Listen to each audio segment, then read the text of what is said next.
Bismillahirrahmanirrahim. Assalamu alaikum, everyone. I am Madiha Ruba. Today, I'll be joining you in this very interactive and interesting presentation on cash management. That is indeed a very critical aspect of financial health for businesses, especially within the context of Islamic banking and finance.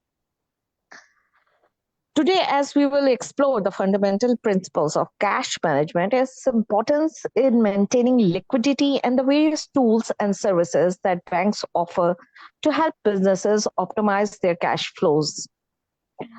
Our presenter, Mr. Hassan Mustafa, who is serving as an executive vice president in Al Baraka Islamic Bank, will provide you a detailed, in fact, a comprehensive overview of what cash management entails, followed by an in-depth look at forecasting, liquidity management, and payment processing. Now, during the session, I have one request. You can jot down all your questions. You can jot down all your questions which have during the presentation, and afterwards in the Q&A session, I'll read all those questions of yours to Mr. Hassan Mustafa and we'll seek his answers. So without further ado, I would like to our presenter, Mr. Hassan Mustafa, to go through this important topic. Sir, over to you. Thank you.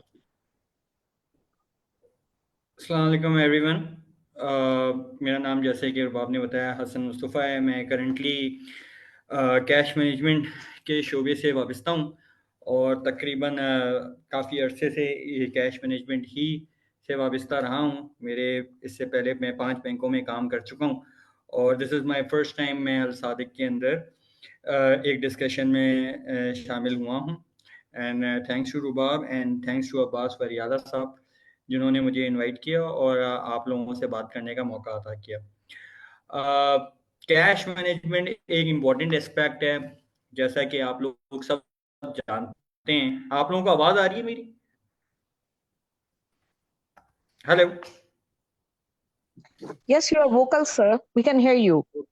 Okay. You're very much audible. ठीक है. Cash management जो है एक important aspect है दोनों organisations के लिए भी और बैंक के लिए भी. ऑर्गेनाइजेशन के लिए इसलिए इम्पोर्टेंट है क्योंकि जैसा कि आप लोग सब ज़्यादातर लोग इस सेशन के अंदर फाइनेंस से ताल्लुक़ रखते हैं. सो आप लोगों को ये खूबी पता है कि किसी भी ऑर्गेनाइजेशन किसी भी बिजनेस को रन करने के लिए सबसे इम्पोर्टेंट एस्पेक्ट जो होता है वो उसके कैश फ्लो को रन करना होता है कि वो कंपनी लिक्विडेट रहे, वो कंपनी जो है उसकी लिक्विडिटी रहे, कंपनी अपने एक्सपेंस को पे आउट कर सके, कंपनी अपने सिस्टम्स के अंदर एफिशिएंसी ला सके. सो कैश मैनेजमेंट का ताल्लुक इसी बेसिकली फंक्शन से है कंपनी के. और मैं जो आज का डिस्कशन है इसमें आपको ये बताऊंगा शुरू में कि ये क्यों इम्पोर्टेंट है कंपनीज के लिए. फिर सेकंड मरहले में मैं आपको बताऊंगा कि बैंक इसमें क्या कर सकते हैं और बैंक किस तरीके से करते हैं. फिर हम एक डिस्कशन कर लेंगे सवाल जवाब के ऊपर. वैसे ये कोई टीचिंग वो नहीं है, ये एक डिस्कशन है जिसके अंदर मैं भी आप लोगों से सीखूंगा. So let's start the discussion. So cash management is a process of handling and utilizing funds effectively to ensure a business has sufficient liquidity to meet its obligations while maximizing the efficiency of its cash flows. जैसा कि मैंने आपको बताया कि cash flow आप basically बेहतर करने के लिए किसी भी ऑर्गेनाइजेशन के लिए कैश फ्लो को अच्छी तरीके से मैनेज करना is the most important thing. किसी भी फाइनेंस मैनेजर के लिए कैश फ्लो को मैनेज करना ये उसकी प्राइम रिस्पॉन्सिबिलिटी है. और उसमें जो उसके मुख्तलिफ काम है उसमें एक वो ये है कि कैश को इनफ्लो और आउटफ्लो को वो प्रिडिक्ट कर सके कि फ्यूचर में उसके पास क्या पैसे आ रहे हैं, क्या पैसे निकल रहे हैं. लिक्विडिटी को मैनेज कर सके कि उसको लाइबिलिटीज क्या पे करनी है, उसको एक्सपेंस क्या पे करने हैं फ्यूचर के भी और अभी भी, तो उस हिसाब से उसके पास लिक्विडिटी होनी चाहिए. एफिशिएंसी लानी है उसने अपने वर्किंग कैपिटल ऑप्टिमाइजेशन में, करंट अकाउंट, करंट लाइबिलिटीज को करना है. उसको टेक्नोलॉजी प्लेटफॉर्म्स इस्तेमाल करने हैं ताकि एफिशिएंसी ला सके वो पेमेंट प्रोसेसिंग में. और जो उसके पास आइडल कैश पड़ा हुआ है या आइडल फंड्स पड़े हुए हैं उसको वो अच्छी तरह से इन्वेस्ट कर सके without compromising any liquidity. So what is the role of bank in clients cash management? Banks या कोई भी फाइनेंशियल इंस्टीट्यूशन उसकी एक प्राइम रिस्पॉन्सिबिलिटी है कि वो कंपनीज के कैश फ्लो को मैनेज करने में उनकी मदद करे. उसमें सबसे पहले ट्रेजरी मैनेजमेंट सर्विसेज हैं. उसमें ये है कि जी हमारी ये कोशिश होती है, हम ये सर्विसेज प्रोवाइड करते हैं कंपनीज को, बिजनेसेस को, कि वो अपने कैश को एक जगह कंसंट्रेट कर सकें. फॉर इंस्टेंस एक कंपनी है, मैं मिसाल दे देता हूँ, स्टेट लाइफ. स्टेट लाइफ इस वक्त एज ऑफ नाउ 36 या 37 सेंटर्स से ऑपरेट करता है और हर जगह उनके पास हर सेंटर अपना कैश अलग रखता है. अच्छा, what is the problem of this structure? Problem ये है कि जब सेंट्रल ऑफिस कोई चीज इन्वेस्टमेंट करता है तो उनके पास इन्वेस्टमेंट्स नहीं होती. वो इन्वेस्टमेंट्स उनकी पड़ी हुई होती हैं हैदराबाद में, लाड़काना में, लाहौर में, और वो यकमुश जो है वो उसको इन्वेस्ट नहीं कर सकते. उनको पता नहीं होता कि उनके फंड्स पड़े हुए कहाँ हैं. फिर एफिशिएंट पेमेंट प्रोसेसेस जो है वो ट्रेजरी मैनेजमेंट सर्विसेज में आती हैं, जिसके अंदर पेरोल कर सके क्लाइंट्स, कंपनीज, वेंडर्स को पेमेंट्स कर सके, टाइमली पेमेंट कर सके, और एग्जैक्ट जिसे कहते हैं ना जस्ट इन टाइम पेमेंट कर सके उनको, ना पहले ना बाद में. फिर कैश मैनेजमेंट के हवाले से बैंक्स जो हैं वो इलेक्ट्रॉनिक पेमेंट्स का प्लेटफॉर्म्स देते हैं जिसमें ऑनलाइन पेमेंट प्रोसेसिंग की सॉल्यूशन दी जाती है. आरटीजीएस कर सकते हैं कस्टमर्स. अगर इंटरनेशनल ट्रांजैक्शंस कर रहे हैं, इंटरनेशनल रेमिटेंस कर रहे हैं तो स्विफ्ट के थ्रू होगी. और एफिशिएंसी लाने की कोशिश की जाती है उनके इनफ्लोज में और आउटफ्लोज में. किस तरह से होती है वो मैं आपको आगे बताऊंगा. लिक्विडिटी मैनेज की जाती है. लिक्विडिटी किस तरह से मैनेज की जाती है कि स्वीप अकाउंट्स होते हैं, उनके जितने भी पैसे होते हैं वो अगेन स्वीप करके एक अकाउंट में डाल दिए जाते हैं. स्वीप ऑपरेशंस ये होते हैं कि ऑटोमेटेड स्वीप्स भी होते हैं और मैनुअल स्वीप्स भी होते हैं, कि एक अकाउंट पे जितने पैसे हैं वो स्वीप करके, यानी कि एक तरह से उर्दू जबान में कहें तो झाड़ू मार के वो सारे पैसे दूसरे अकाउंट में ट्रांसफर कर दिए जाते हैं. फिर लिक्विडिटी मैनेजमेंट में ऑब्वियसली बैंक्स का एक प्राइम रोल है कि वो उनके वर्किंग कैपिटल को फाइनेंस करे in the form of short term financing, जो कि इस्लामिक बैंक्स में हम करते आए हैं, करते रहते हैं, जैसे कि मुराबा करते हैं, इस्तिस्ना करते हैं, और मुख्तलिफ और फाइनेंसिंग ऑप्शन उसको बेचते हैं. ये बैंक्स के कैश मैनेजमेंट का रोल है कि किस तरीके से वो कंपनी के कैश मैनेजमेंट में उसको सपोर्ट करती है. रिस्क मैनेजमेंट के हवाले से कि किस तरीके से वो पेमेंट्स करे तो सिक्योर तरीके से करे,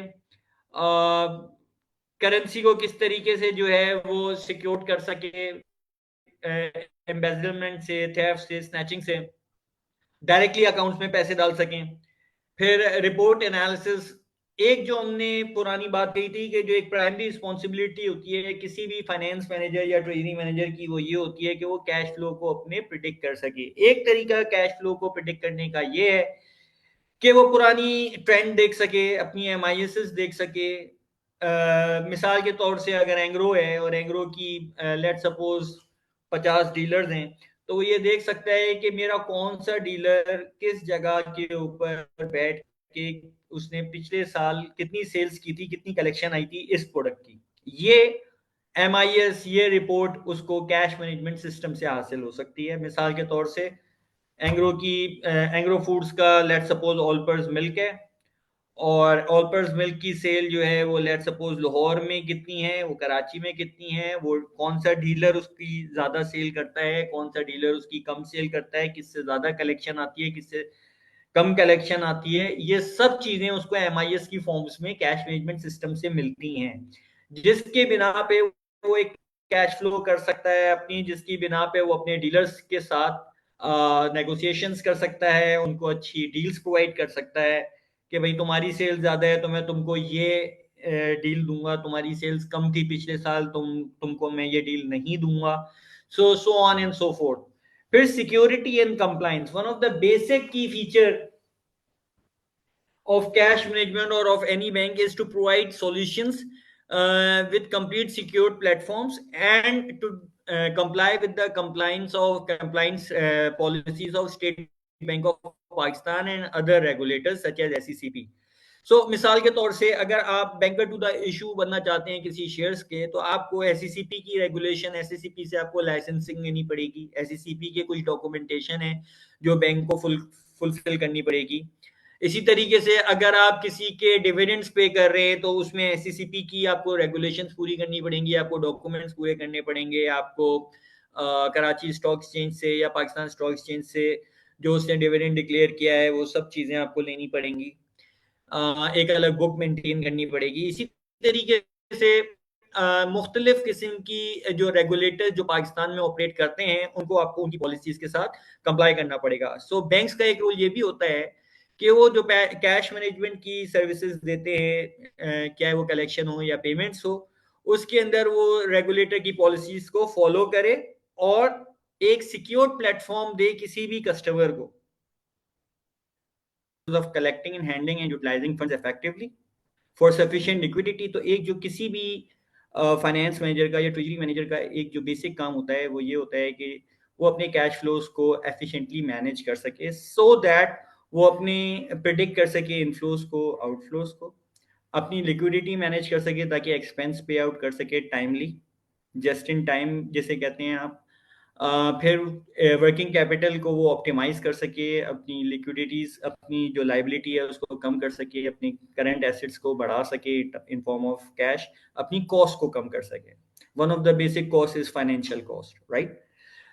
फिर पेमेंट प्रोसेसिंग जब वो करे, जब किसी को पेमेंट करे तो टेक्नोलॉजी प्लेटफॉर्म्स को इस्तेमाल करे ताकि इफेक्टिव पेमेंट्स हो सकें, ऑन टाइम हो सकें, उसको रिपोर्ट मिल सके उसकी, और फिर जो आइडल कैश उसके पास बचता है उसको वो प्रॉफिटेबल एवेन्यूज में इन्वेस्ट कर सके। Next slide. दूसरी स्लाइड में मैंने आपको बताया कि बैंक्स का कैश मैनेजमेंट में किसी कंपनी के क्या रोल है। जो प्राइमरी एक रोल, जो पहला रोल होता है वो ये होता है कि कंपनीज के जो फंड्स होते हैं जो मुख्तलिफ अकाउंट्स में होते हैं उनको वो कंसंट्रेट करके एक हेड ऑफिस लेवल के ऊपर, सेंट्रल लोकेशन के ऊपर ला सकें। इसकी मैंने आपको एक एग्जांपल दी कि स्टेट लाइफ हमारा एक क्लाइंट है, मिसाल के तौर से स्टेट लाइफ का, ये मैं लाइव एग्जांपल बता रहा हूँ, स्टेट लाइफ के 38 सेंटर्स हैं, हर सेंटर का अपना एक अकाउंट है, एक पैसा पड़ा हुआ है। इस मॉडल में गलती ये है कि है सेंटर ऑफिस के अंदर या हेड ऑफिस के अंदर उनको नहीं पता होता क्योंकि कौन कौन सी लोकेशंस के ऊपर कितने पैसे पड़े हैं। उसका नुकसान ये है कि जब सेंटर ऑफिस या हेड ऑफिस इन्वेस्ट करना चाहता है किसी बैंक में, डिपॉजिट रखना चाहता है उस प्रॉफिट के अगेंस्ट, तो उसको पता ही नहीं होता कि उसके पास कौन कौन से सेंटर्स में कितने पैसे पड़े हुए हैं। दूसरा जो बैंक में ट्रेजरी मैनेजमेंट सर्विसेज में बैंक्स रोल प्ले करते हैं वो इफेक्टिव पेमेंट प्रोसेसिंग प्ले करते हैं कि टाइम के ऊपर पैसे दिए जा सके बोथ एम्प्लॉयज को और वेंडर्स को। टेक्नोलॉजी प्लेटफॉर्म देते हैं बैंक पेमेंट सॉल्यूशंस के लिए, जैसे ऑनलाइन पेमेंट प्रोसेसिंग, आईबीएफटी और आईएफटी के प्लेटफॉर्म्स दिए जाते हैं। आरटीजीएस जो आप विद इन द कंट्री जब आप one treasury to another treasury transfer करते हैं फंड्स, तो आरटीजीएस के थ्रू ट्रांसफर किए जाते हैं, इनका प्लेटफॉर्म दिया जाता है। फिर अगर आपने इंटरनेशनल ट्रांजेक्शन्स करनी है तो डेफिनेटली आप स्विफ्ट का इस्तेमाल करके वो ट्रांजेक्शन्स करते हैं। सो बैंक का प्राइमरी एक प्राइमरी कैश मैनेजमेंट की रिस्पॉन्सिबिलिटी ये होती है कि वो इनफ्लोज एंड आउटफ्लोज को इफेक्टिवली किसी भी कस्टमर के मैनेज कर सके। फिर लिक्विडिटी मैनेजमेंट एक प्राइम रिस्पॉन्सिबिलिटी है जो बैंक कंसल्टेशन भी देते हैं और बैंक इसमें क्लाइंट्स को मदद भी देते हैं। मदद किस तरह से दी जाती है? मदद इस तरीके से दी जाती है कि स्वीप अकाउंट्स ऑपरेशंस किए जाते हैं। मिसाल के तौर से एक अकाउंट के अंदर कलेक्शन उसकी हुई, उसने सारे पैसे आज के जो है उसको स्वीप करके कंसंट्रेट करके उसके एक ऑपरेटिंग अकाउंट में डाल दिया। मिसाल के तौर से बहुत सारी जो लार्ज ऑर्गेनाइजेशंस हैं, मिसाल के तौर से वो अपने जो लॉन्ग टर्म पेमेंट्स हैं या लॉन्ग टर्म जो टर्म फाइनेंस होने लिए हुए होते हैं उसकी पेमेंट्स और उसकी कलेक्शन वो एक ही बैंक में रखते हैं और उसमें वो लिमिट्स बता देते हैं कि इतनी मेरी क्वार्टरली पेमेंट्स हैं तो इतनी आप ऑटोमेट कर दीजिएगा, और ये कलेक्शंस मेरी इसकी अगेंस्ट आ रही हैं, तो उसकी रिपोर्टिंग, उसकी कंसल्टेशन सारी बैंक्स कर रहे होते हैं। फिर बैंक्स लिक्विडिटी मैनेजमेंट, जब अगर आपका कैश फ्लो शॉर्ट होता है तो obviously we all are aware के बैंक फाइनेंसिंग ऑप्शंस ऑफर करते हैं।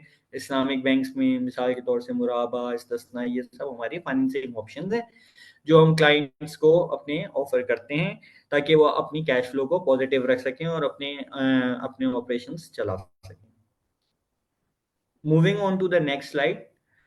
रिस्क मैनेजमेंट, जो भी बैंक सर्विसेज देते हैं उसमें रिस्क का एक बहुत बड़ा जिसे कहते हैं ख्याल रखा जाता है, और बैंक्स का एक जो की फोकल पॉइंट होता है वो ये होता है कि वो रिस्क को अपने लिए भी मिनिमाइज कर सकें और कस्टमर्स को भी मिनिमाइज कर सकें। जब हम कैश मैनेजमेंट के हवाले से बात करते हैं तो इसमें एक पेमेंट्स का एक बेसिक रिस्क ये होता है कि कोई फ्रॉड ना हो सके। अगर ऑनलाइन ट्रांजेक्शन्स कर रहा है तो एक ऐसा प्लेटफॉर्म दिया जाए जिसके कोई हैक ना कर सके।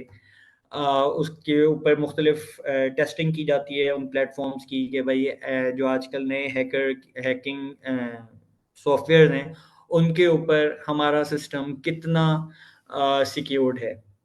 फिर करेंसी को सिक्योर करने के लिए एम्बेजलमेंट से, स्नैचिंग से सीआईटी सर्विसेज दी जाती हैं, जिसमें एक आर्मर्ड वैन कस्टमर के पास जाती है और पैसे उठा लेती है और वो कस्टमर के अकाउंट में डाल दिए जाते हैं। फिर आरटीजीएस जो है वो दिए जाते हैं। ऑनलाइन ट्रांसफर्स जो आपके आईबीएफटी और आईएफटी होते हैं वो एक छोटी अमाउंट में होते हैं, वो ग्रॉस सेटलमेंट्स, वो रियल टाइम सेटलमेंट्स नहीं होती, तो आरटीजीएस की सर्विस दी जाती है कि one treasury to another treasury वो रियल टाइम ग्रॉस सेटलमेंट्स हो सकें। और इन सब पेमेंट्स की सर्विसेज को एक एक पोर्टल के जरिए लगा दिया जाता है और ये सर्विसेज कस्टमर्स को दे दी जाती हैं। फिर रिपोर्ट एनालिटिक्स दी जाती है। एक जो प्राइम रिस्पॉन्सिबिलिटी किसी भी ट्रेजरी मैनेजर की होती है वो ये होती है कि वो अपने कैश फ्लो को, वो इनफ्लो एंड आउटफ्लो कैश जो आपका कैश है कितना आ रहा है और कितना निकल रहा है वो प्रिडिक्ट कर सके। वो प्रिडिक्शन जो है वो हम उसमें उसको इस तरह से मदद दी जाती है कि हम MIS निकाल के देते हैं। उन MIS से ये एनालिसिस करना बहुत आसान हो जाता है कि पिछले साल क्या ट्रेंड था, इस साल क्या ट्रेंड होगा। मिसाल मैं आपको बता देता हूँ, मिसाल मैंने आपको एंग्रो की दी थी कि लेट्स सपोज एंग्रो की ऑलपर्स की सेल है तो वो लाहौर में उसका डीलर ए है और कराची में डीलर बी है, तो कौन से डीलर को वो कौन सी प्राइसिंग देगा पिछले साल के ट्रेंड को देखते हुए कि उसकी सेल कितनी हुई थी और कितनी कलेक्शन हुई थी डीलर ए से लाहौर में और डीलर बी से कराची में। ये देखते हुए वो अपनी प्राइसिंग तय कर सकता है अपने डीलर के साथ, इंसेंटिव तय कर सकता है उसको। फिर security and compliance, one of the focal point for any bank is basically to comply with state bank regulations और सिक्योर प्लेटफॉर्म देना। ये दो चीजें बेइंतहाशा इंपॉर्टेंट हैं। कंप्लाइंस, अब एक सवाल आता है कि कैश मैनेजमेंट के अंदर कंप्लाइंस का क्या रोल है। कैश मैनेजमेंट में कंप्लाइंस का उतना ही रोल है जो बाकी आपने शोबे देखे हैं बैंक में, जिसमें स्टेट बैंक इंटरवीन करता है, स्टेट बैंक की पॉलिसीज है। इस तरह से कैश मैनेजमेंट में भी स्टेट बैंक की पॉलिसीज है जो कि हमें अप्लाई करनी पड़ती हैं। इसी तरीके से मिसाल मैं आपको बता रहा हूँ, अगर आप किसी कंपनी का डिविडेंड डिसबर्स करते हैं तो SECP की आपको बहुत सारी रेगुलेशंस को कंप्लाई करना पड़ता है। अगर आप issuer to the bank issue to the banker issue है तो आप उसके अंदर आपको बहुत सारी SECP की रेगुलेशंस को कंप्लाई करना पड़ता है। इसके ऊपर रेगुलेटर्स पेनल्टी भी लगाते हैं, तो उस पेनल्टी से बचने के लिए बैंक्स को कंप्लाई करना पड़ता है। बैंक की पहली कोशिश ये होती है कि वो स्टेट बैंक की, SECP की या किसी भी रेगुलेटर की रेगुलेशंस को कंप्लाई करते हुए अपनी सर्विसेज दे। इसी तरीके से जो दूसरी सबसे बड़ी इम्पोर्टेंट व्यू होता है वो ये होता है कि जो भी प्लेटफॉर्म, जो भी प्रोडक्ट बैंकर अपने कस्टमर को देता है वो सिक्योर्ड हो फ्रॉम द एम्बेजलमेंट, सिक्योर्ड हो फ्रॉम एनी फ्रॉड। सो ये सारी चीजें कैश मैनेजमेंट के हवाले से दी जाती हैं, बैंक्स जो हैं ऑफर करते हैं अपने कस्टमर्स को। Now moving on to the next slide. Banks जो हैं वो बेसिकली किस तरीके से कैश मैनेजमेंट सर्विसेज देते हैं अपने क्लाइंट्स को। सो आजकल का जो नया ट्रेंड है वो ये है कि बैंक्स जो हैं एक बेसिकली सॉफ्टवेयर या एक एप्लीकेशन जो है वो कस्टमर को देते हैं। नॉर्मली ये जो एप्लीकेशन होती हैं ये एक सॉफ्टवेयर होता है जो कि वेब बेस्ड होता है, जिसका एक्सेस कस्टमर के पास होता है। ये जो सॉफ्टवेयर होता है जो कि एप्लीकेशन होती है एक वेब बेस्ड, इससे MIS निकलती हैं, इससे ट्रांजैक्शन की ट्रैकिंग की जाती है कि भाई अगर मैंने IBFT की है तो उसका ट्रैकिंग नंबर क्या है, उसका रेफरेंस नंबर क्या है। इसी से बल्क ट्रांजैक्शंस को प्रोसेस किया जाता है फाइल अपलोड करके या API कनेक्टिविटी करके। तो पेमेंट प्रोसेसिंग होती है। इसी के अंदर से जो है ना आपका फाइनेंशियल मैट्रिक्स जो कस्टमर का जो ऑथराइजेशन मैट्रिक्स होता है, जो बोर्ड रेजोल्यूशन में उसको बताया, जो वो बताता है बैंकों को, वो इसमें अप्लाई किया जाता है। मिसाल के तौर से अगर किसी कंपनी में बोर्ड रेजोल्यूशन में सीक्वेंसिंग है तो वो सीक्वेंसिंग जो है वो इस एप्लीकेशन में बताई जाती है। राइट्स दिए जाते हैं इस एप्लीकेशन में मुख्तलिफ लोगों को, ऑथराइजर्स को, मेकर्स को, चेकर्स को और ऑथराइजर्स को as per board resolution.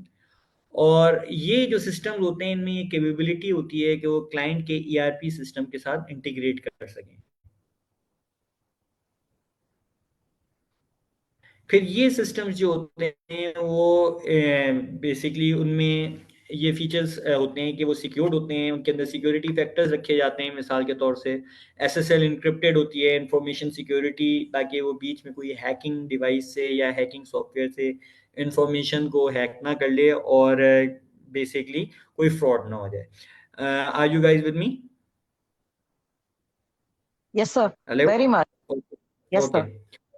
Okay, so ये कैश मैनेजमेंट का एक बेसिकली मैंने आपको एक छोटा सा ओवरव्यू दिया। ये बेसिकली सॉफ्टवेयर या एक एप्लीकेशन है जो हर बैंक इस्तेमाल कर रहा है पाकिस्तान के अंदर। मुख्तलिफ वेंडर्स के ये सिस्टम्स होते हैं, CRPL हो गया और भी बहुत सारे सिस्टम हैं जो कि मार्केट में हैं। हर बैंक तकरीबन एक सिस्टम लेके बैठता है और ये सिस्टम्स जो है वो उसके कोर बैंकिंग सिस्टम के साथ कनेक्टेड होते हैं। ये सिस्टम जो है ये ट्रांजैक्शन को ये रिक्वेस्ट रिसीव करता है फ्रॉम द क्लाइंट और फिर उसको प्रोसेस करता है। पेमेंट्स हैं तो वो पेमेंट्स प्रोसेस करता है, और अगर कलेक्शन आ रही है ब्रांचेस के ऊपर तो वो उसकी MIS जनरेट करके कस्टमर को दे देता है। यही सिस्टम जो है आपके कोर बैंकिंग सिस्टम से, यानी कि यही एप्लीकेशन आपके कोर बैंकिंग सिस्टम से आपके अकाउंट स्टेटमेंट्स जनरेट कर देता है, MT940 जनरेट कर देता है। What is an MT940? MT940 is basically a type of SWIFT message which is an account activity of the day. So ये जो फॉर्मेट होते हैं ये आपके इसी कैश मैनेजमेंट एप्लीकेशन से जनरेट हो सकते हैं। ये जो MT940 के स्विफ्ट मैसेजेस हैं ये कस्टमर अपने ERP के अंदर अपलोड कर लेता है और उसी से वो अपनी ट्रांजैक्शंस की रिकंसिलिएशन कर लेता है। Okay, so as you all are aware, bank Pakistan के अंदर वन लिंक, आप लोग तकरीबन सभी लोग अवेयर होंगे, वन लिंक जो है बेसिकली पाकिस्तान के अंदर पेमेंट करने का एक जरिया है, पेमेंट गेटवे की सर्विसेज देता है और ये बेसिकली आपके तमाम बैंक्स को कनेक्ट करता है, मेंबर बैंक्स को अपने। तकरीबन सारे ही बैंक्स पाकिस्तान में वन लिंक के मेंबर हैं। दो ही स्विच है पाकिस्तान के अंदर, एक एमनेट स्विच है और एक वन लिंक स्विच है। ज़्यादातर जो बैंक्स हैं वो वन लिंक के पर इस वक्त एसोसिएटेड है। एमनेट के अंदर जो है वो MCB है और थोड़े से इंटरनेशनल बैंक्स थे, लेकिन अब एमनेट और वन लिंक भी आपस में कनेक्टेड हैं। एक जमाना था जब वन लिंक और एमनेट जो है वो आपस में कनेक्टेड नहीं थे। वन लिंक जो है बेसिकली कनेक्टिविटी प्रोवाइड करता है, तकरीबन तमाम सारे ATMs जो हैं वो कनेक्टेड हैं पाकिस्तान के। फिर वन लिंक IBFT ट्रांजेक्शन्स का नेटवर्क जो है उसको एडमिनिस्टर करता है। फिर उसके बाद जो है वन लिंक कनेक्टिविटी प्रोवाइड करता है between payment schemes such as Master cards and Union Pay and Visa. Recently अभी वन बिल की सर्विसेज जो हैं वो भी वन लिंक ने दी हैं। वन बिल एक सर्विसेज है जिसके अंदर तमाम यूटिलिटी कंपनीज जो हैं एज अ बिलर आ जाती हैं। वो डाटा वन बिल का तकरीबन सारे बैंक्स के अंदर वन लिंक शेयर कर देता है, जिससे आप अपनी यूटिलिटी बिल्स कंज्यूमर पे कर सकते हैं। मिसाल के तौर से कराची इलेक्ट्रिक का बिल है, कराची इलेक्ट्रिक जो है वो वन बिल के ऊपर आया, कराची इलेक्ट्रिक का कंज्यूमर का सारा डाटा वन लिंक ने शेयर कर दिया।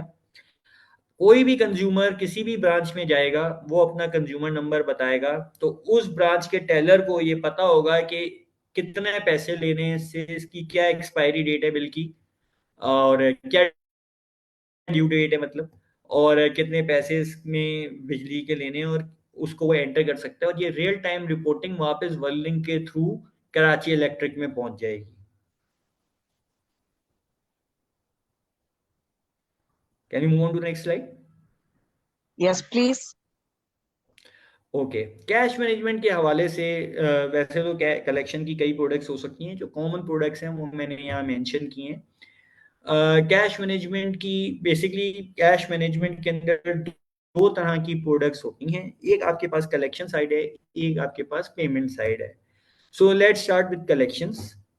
जो फर्स्ट हम इस पे बात करेंगे कलेक्शन में, वो ये चार बेसिक कॉमन, सबसे कॉमन जो प्रोडक्ट्स हैं वो ये हैं, जिसमें collection over the branch counter होती है, जिसमें आप इंस्ट्रूमेंट्स कलेक्ट करते हैं, आप कैश कलेक्ट करते हैं। ये सारे पैसे जो आपके पास आ रहे होते हैं, वो आप किसी भी क्लाइंट के बिहाफ पे डिपॉजिट्स एक्सेप्ट करते हैं। वो डिपॉजिट्स एक्सेप्ट की जाती हैं कस्टमाइज डिपॉजिट स्लिप के तहत। डिपॉजिट स्लिप्स के थ्रू एक एमआईएस बनती है कैश मैनेजमेंट सिस्टम्स के अंदर, जो कि बाद में क्लाइंट्स के साथ शेयर की जाती है। नॉर्मली ये कलेक्शन एक स्पेसिफिक कलेक्शन अकाउंट में, जो कि सेग्रीगेटेड होता है from the normal operating accounts, उसमें गिरती है, और फिर डे एंड के अंदर सारी एक बुलेट ट्रांजैक्शन जो है वो उसके मेन ऑपरेटिंग अकाउंट में चली जाती है। सो इस तरीके से चार इसमें आपके पास इसके फायदे होते हैं। एक, नंबर वन, आपकी रीच बढ़ती है क्लाइंट की। मिसाल के तौर से आपका एक क्लाइंट बैठा हुआ है कराची में, वो अपनी सर्विसेज दे रहा है लाहौर में, वो अपने कपड़े, मिसाल के तौर से गुल अहमद है, गुल अहमद जो है वो उसके गारमेंट स्टोर्स लाहौर में जिसकी सेल होती है।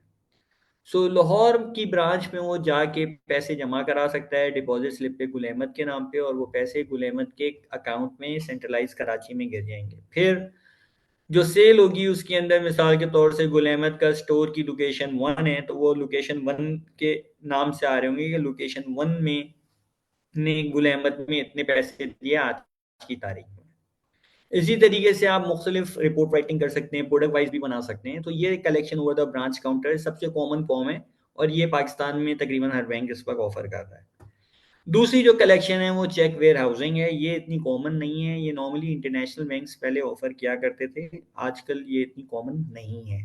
इसमें तरीकाकार ये होता है कि आप बेसिकली, जैसे लीजिंग कंपनीज हैं या इंश्योरेंस कंपनीज हैं, आप एक पोस्ट डेटेड चेक उनसे ले लेते हैं, और उसकी रिसीट उनको दे देते हैं कि हाँ, ये मैंने आपसे पोस्ट डेटेड चेक्स ले लिए हैं। आप अपने सिस्टम में उसे आर्काइव करते हैं, स्टोर करते हैं, और आप के पास एक सिस्टम होता है जो कि आपको हर दिन बताता है कि आज कितने पोस्ट डेटेड चेक्स जो आपने लिए थे वो ड्यू हो गए।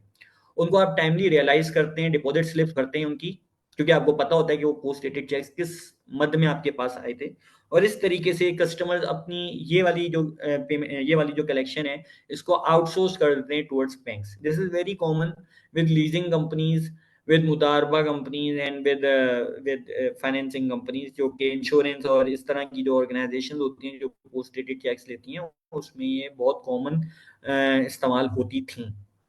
उसके बाद जो नेक्स्ट है कलेक्शन की, वो कैश इन ट्रांजिट है। कैश इन ट्रांजिट, जैसे मैंने आपको अर्ज किया, ये बेसिकली एक कैश मैनेजमेंट की प्रोडक्ट है, जिसके अंदर बैंक्स जो हैं वो एक आर्मर्ड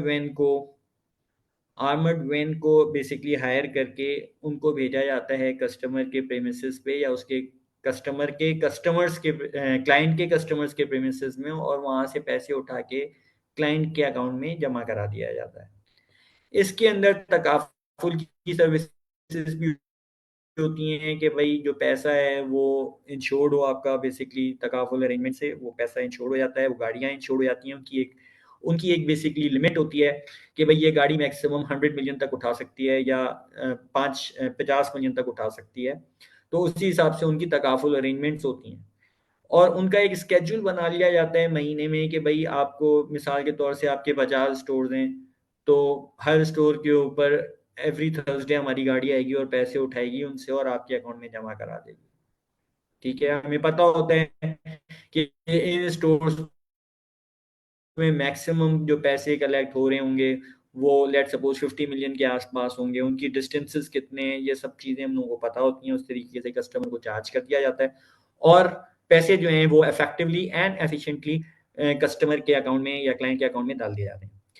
इसके अंदर 2-3 और भी सर्विसेज दी जाती हैं, जैसे वॉलेट सर्विसेज ऑफर करती जाती हैं कि भाई मिसाल के तौर से ईद के अंदर कोई कैंपेन हो रही है तो उसके अंदर आपने CIT सर्विसेज की, वो पैसा वेंडर के wallet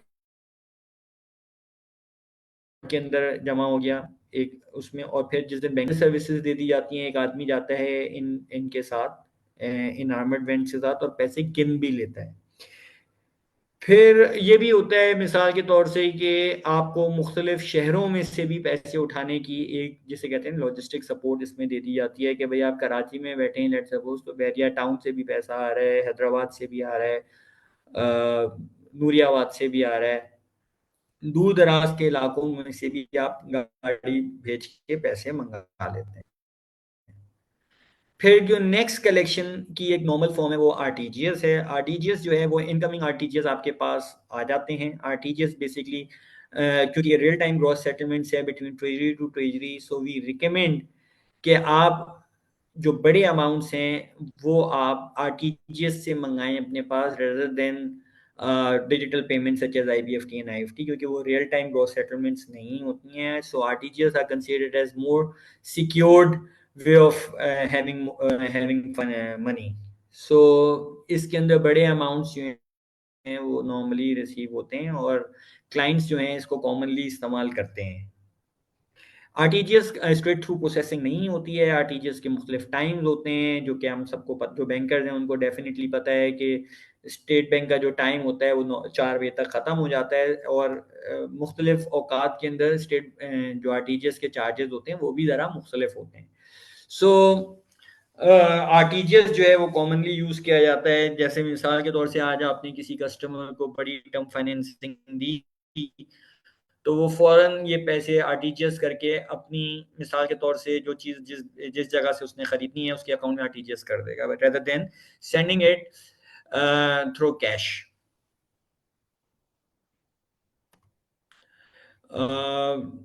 Moving on to the next slide, which is payments. So payments जो है वो एक one of the most important aspect है कैश मैनेजमेंट का, जिसके अंदर पेमेंट्स को इफेक्टिव किया जाता है, पेमेंट्स को सिक्योर किया जाता है, पेमेंट्स को कस्टमर के लिए आसान बनाया जाता है, एक प्लेटफॉर्म दिया जाता है। सो जो फर्स्ट टाइप ऑफ पेमेंट है वो डिजिटल पेमेंट्स आप कह लें, जिसको आईबीएफटी या आईएफटी कहते हैं। IBFT stands for interbank funds transfer. ये बेसिकली दो मुख्तलिफ बैंकों के अंदर ट्रांजेक्शन होती हैं using one link. One link मैंने आपको पहले बता दिया था। दो मुख्तलिफ बैंक्स जो हैं, दो लोग दो मुख्तलिफ बैंक्स को इस्तेमाल करते हैं और अकाउंट्स में अपने पैसे ट्रांसफ़र कर देते हैं। ये इंस्टेंट ट्रांसफ़र्स होते हैं, पैसे तो फॉरेन ट्रांसफ़र हो जाते हैं, लेकिन इसकी जो सेटलमेंट होती है, the difference between RTGS and IBFT is कि RTGS treasury to treasury settlement होता है थ्रू प्रिज्म, और वो सेम डे उसी वक्त ट्रेजरी एक ट्रेजरी डेबिट और दूसरी ट्रेजरी क्रेडिट होती है। आईबीएफटी के अंदर वो सेम डे नहीं होता, वो नेक्स्ट डे पैसे आते हैं। सो कंसीडर ये कि जो रियल में पैसे आते हैं वो नेक्स्ट डे आते हैं, जो बैंक्स आपस में सेटलमेंट करते हैं वो नेक्स्ट डे सेटलमेंट करते हैं। सो कंसीडर किया जाता है आईबीएफटी को सिक्योर्ड ये भी होती है, लेकिन आरटीजीएस के मुकाबले में आईबीएफटी को जरा कम सिक्योर समझा जाता है। फिर IFT is just same to IBFT, सिर्फ फर्क ये है कि इसके अंदर सेम बैंक में ट्रांसफर हो रहा होता है, बेसिकली इंटरनल ट्रांसफर हो रहा होता है। सो मिसाल के तौर से अगर आप हबीब बैंक में हैं तो ये हबीब बैंक का एक अकाउंट होल्डर अपने दूसरे बंदे को जिसका अकाउंट हबीब बैंक में होगा उसको ट्रांसफर करेगा, हबीब बैंक टू हबीब बैंक, ये हम आईएफटी कहेंगे। और अगर लेट सपोज हबीब बैंक से ट्रांसफर हो रहा है अल्फला में तो उसको हम आईबीएफटी कहेंगे। ये होते इंस्टेंट ट्रांसफर हैं दोनों। इसमें एमआईएस जनरेशन होती है, बल्क प्रोसेसिंग, बल्क पेमेंट्स कर सकते हैं आप इसके अंदर। बल्क प्रोसेसिंग जो है वो आपके पास, जो मैंने आपसे पहले कहा था, एक एप्लीकेशन जो कैश मैनेजमेंट की है उसमें ये एक फीचर होता है कि आप एक फाइल अपलोड कर देते हैं, मुख्तलिफ इंफॉर्मेशन उसमें आप फिल करते हैं और उसको पुश करते हैं तो वो ट्रांजेक्शन अपलोड हो जाती हैं, आपका अकाउंट डेबिट होता है और वो ट्रांजेक्शन प्रोसेस हो जाती हैं। अगर वो आईबीएफटी की ट्रांजेक्शन है तो वो वर्लिंग के थ्रू प्रोसेस हो जाती हैं। अगर वो सेम बैंक की ट्रांजेक्शन है जिस बैंक में आप कैश मैनेजमेंट कर रहे हैं तो वो आईएफटी के थ्रू प्रोसेस हो जाती है। The next product is cheque writer. Cheque writing जो है, चेक एक हम सबको पता है चेक क्या होता है। Cheque is a written order directing a bank to pay a specific amount from drawer account to the payee. Drawer के अकाउंट से आपने एक इंस्ट्रक्शन दे दी है कि जी फला पेई को आप पैसे दे दें। चेक राइटिंग जो है उसमें जो है बेसिकली स्टेशनरी दे दी जाती है कस्टमर्स को। दोनों काम हो सकते हैं, स्टेशनरी कस्टमर को भी दी जा सकती है और कस्टमर को ये भी कहा जा सकता है कि तुम ऑथराइज करोगे तो बैंक से भी चेक निकल सकते हैं। ये काम जो ऑथराइजेशन का होता है ये कैश मैनेजमेंट की एप्लीकेशन से होता है। जब कस्टमर एप्लीकेशन पे चेक को ऑथराइज करता है तो अगर उसके पास स्टेशनरी है तो उसके वहाँ पे चेक प्रिंट हो जाते हैं, और अगर वो उसने ये ऑप्शन सेलेक्ट किया हुआ है कि चेक्स जो हैं वो ब्रांच में प्रिंट हो तो स्पेसिफिक ब्रांच के अंदर वो चेक्स प्रिंट हो जाते हैं। इन चेक्स के अंदर डिजिटल सिग्नेचर और ऑथराइज सिग्नेटरीज जो हैं वो कैप्चर हो जाते हैं। अच्छा, ये जो सिस्टम्स जो कैश मैनेजमेंट के होते हैं, जो एप्लीकेशंस होती हैं, उनमें एक खूबी ये भी होती है कि जिसने ऑथराइज किया होता है वो डिजिटली आपके पास एमआईएस के अंदर मौजूद होता है कि किस आदमी ने इस चेक को या इस आईबीएफटी या इस आईएफटी को ऑथराइज किया है with time.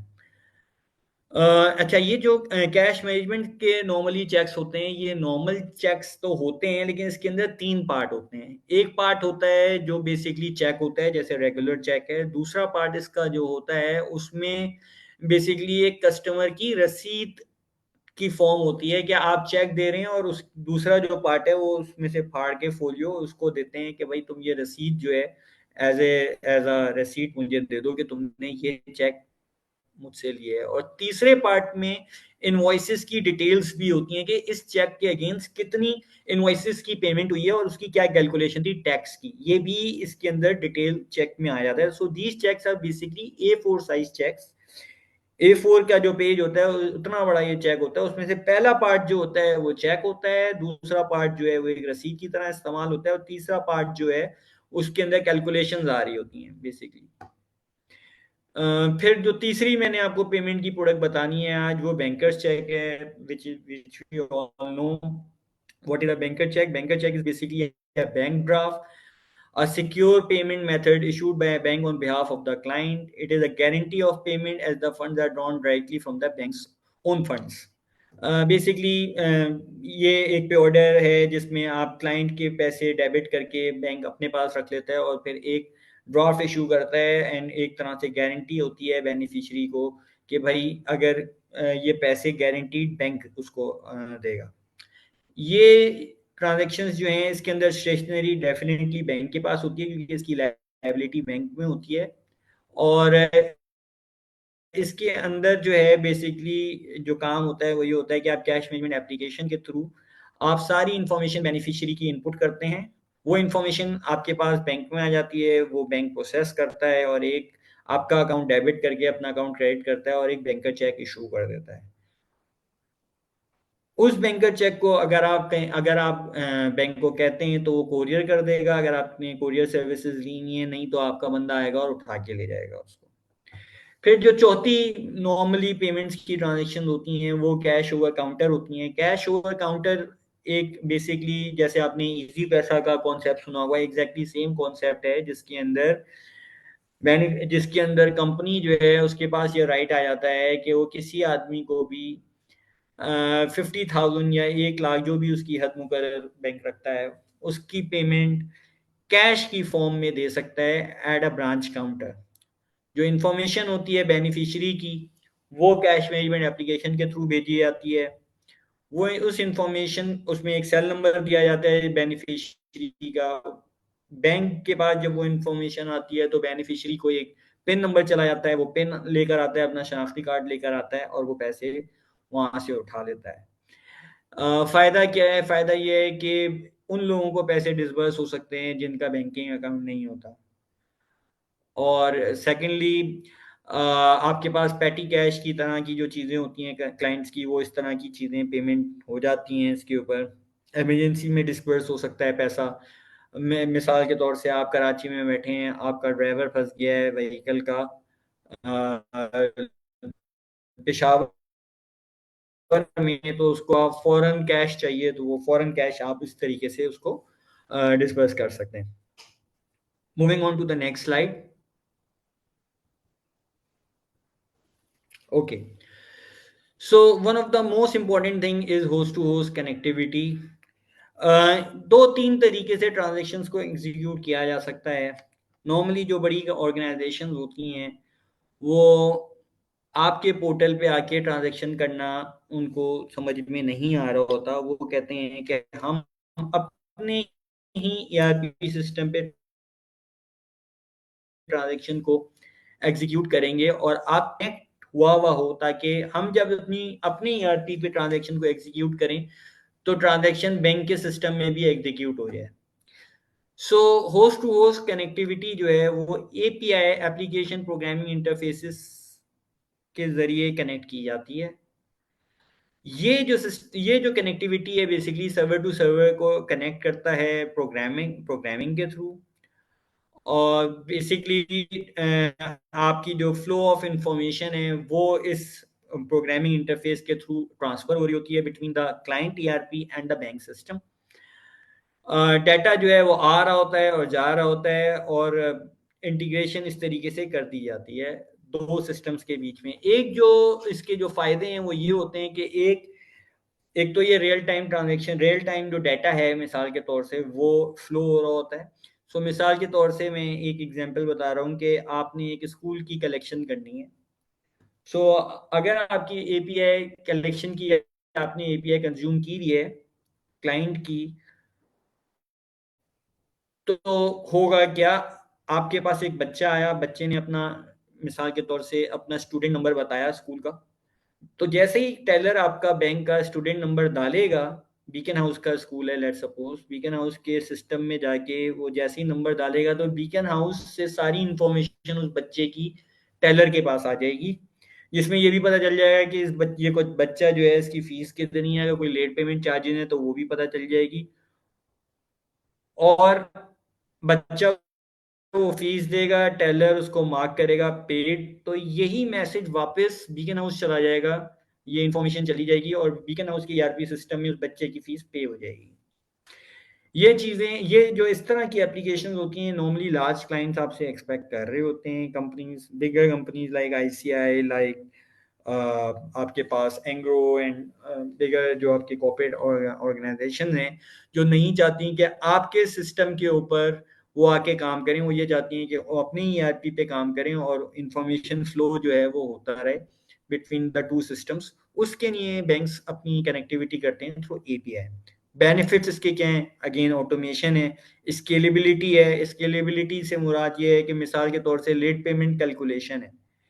So let payment calculation जो कि एक एग्जांपल मैं अगेन स्टेट लाइफ की देता हूँ। स्टेट लाइफ की जो लेट पेमेंट कैलकुलेशन होती है उसका जो फॉर्मूला है, अगर आप लोगों में से इंटर याद हो आप लोगों को, तो उसके अंदर एक सीक्वेंस एंड सीरीज का एक लंबा सा फॉर्मूला होता था। उसकी बेसिस के ऊपर उसकी कैलकुलेशन होती है लेट पेमेंट की, जो कि बैंक में कैलकुलेट करना टेलर के लिए इम्पॉसिबल है। सो एपीआई के थ्रू हम वो कैलकुलेशन मिसाल के तौर से स्टेट लाइफ के सिस्टम से ले आए और लेट पेमेंट फीस भी हम उसमें कैलकुलेट करके कस्टमर से ले सकते हैं। सो स्केल बढ़ जाता है बैंक का, उसकी जो सर्विसेज हैं वो बढ़ जाती हैं। फिर फ्लेक्सिबिलिटी होती है किसी भी दो सिस्टम को कनेक्ट करने की। You don't need to create another system. Basically दो सिस्टम्स जो कि आपस में बात नहीं कर रहे, उनकी बात करने के लिए वो फ्लेक्सिबिलिटी आ जाती है, आपको वो सिस्टम नया नहीं लगाना पड़ रहा होता। So this is what the API is. Employee banking की तरफ, आर यू गाइस लिसनिंग? आवाज आ रही है मेरी? Yes, sir, you're very much audible. Please continue. Okay, okay.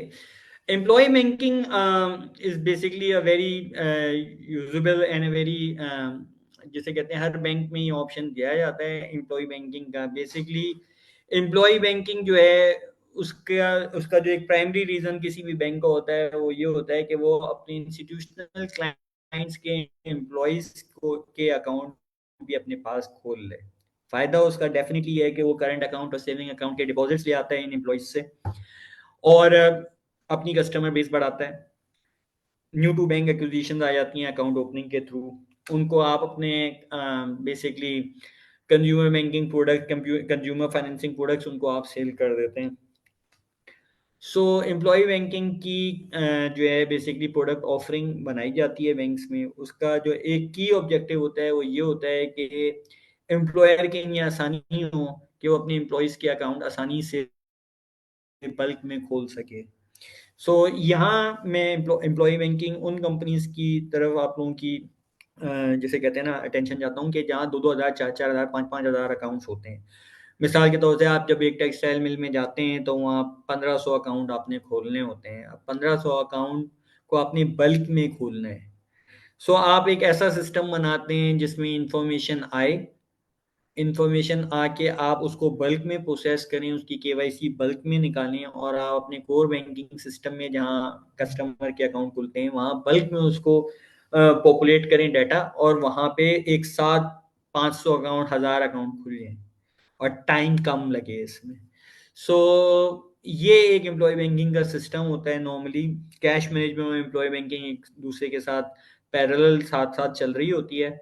इसमें जो इसके सेलिंग फीचर्स होते हैं वो दोनों के लिए होते हैं, एम्प्लॉयर के लिए भी होते हैं और बेसिकली एम्प्लॉय के लिए भी होते हैं। एम्प्लॉयर जो कि बैंकों का इंस्टीट्यूशनल क्लाइंट होता है उसके लिए आप उसको फायदा दे रहे होते हैं कि यार तुम अगर सैलरी पे रोल चलाओगे अपना, मेरे से ही तुमने फाइनेंसिंग ली हुई है तो पेरोल भी मेरे पास ही चला लो। बेनिफिशियरी मैनेजमेंट हो जाती है कि उसको पता होता है कि इधर सारे मेरे अकाउंट हैं, उन सबके अकाउंट पता है, तो वो एक दफ़ा अगर उसने सैलरी चला ली तो वो हर दफ़ा उसके लिए चलाना बड़ा आसान होता है। फिर रिलेशनशिप मैनेजमेंट उनकी एम्प्लॉयज़ की हो रही होती है कि अगर एम्प्लॉयज़ को कोई प्रॉब्लम आ रही है बैंक की किसी फैसिलिटी के साथ तो वो एक डेडिकेटेड रिलेशनशिप मैनेजर उनको दे दिया जाता है। फिर तकाफुल कवरेज जो है, नेक्स्ट स्लाइड पे मैं आ गया हूँ। फिर तकाफुल कवरेज जो है वो एम्प्लॉयज़ को दे दी जाती है कि ठीक है यार अगर कोई स्नैचिंग हो रही है तो हम उसको एटीएम पे आपके साथ कोई स्नैचिंग हो गई तो वो तकाफुल के थ्रू कवर हो जाएगा। आपके घर में कोई चोरी हो गई तो वो तकाफुल के थ्रू कवर हो जाएगा। फिर program based consumer funding options जो है वो होती हैं कि यार ठीक है अगर लेट सपोज आपके पास जो है वो आपके पास जो है वो इंडस मोटर के साथ एम्प्लॉय बैंकिंग हुई है तो इंडस मोटर के साथ हमने जो हाउस फाइनेंसिंग है उनको एक सब्सिडाइज रेट पे दे देनी है। हमें भी पता होता है कि यार इसका केवाईसी का इशू नहीं है, ये सैलरीज हमारे पास ही आती हैं। एडवांस सैलरीज के बहुत सारे फाइनेंसिंग ऑप्शन होते हैं वो ले देते हैं। बहुत सारे बैंक्स जो हैं जो एटीएम के चार्जेस होते हैं वो खुद अपने ऊपर रख लेते हैं और ये सारी जो पैसे होते हैं बेसिकली वो जो बैंक्स कमा रहे होते हैं, जो उन एम्प्लॉयज के अकाउंट में पैसा पड़ा होता है, डिपॉजिट्स के ऊपर जो पैसा जनरेट हो रहा होता है उनसे ये सर्विसेज दी जाती हैं। सो बेसिकली ये मेरा आज का डिस्कशन था। Thank you so much once again, Hassan Mustafa Saab, for your इंशाल्लाह बहुत time. शुक्रिया। थिंग्स विल इम्प्रूव इंशाल्लाह ताला। थैंक यू अब्बास साहब, थैंक यू मैडम रुबाब, बहुत शुक्रिया आपका। Thank you Thank you. Everyone. Thank Thank you, you. Hassan Saab, for your active presentation. And a big thank you to Abbas Bhai for being here with us. And for all of you, I have one request. If you have any further questions or would like more information, we have specifically mentioned how to reach us through our group chat or group discussion. You can join it and you can share your questions over there.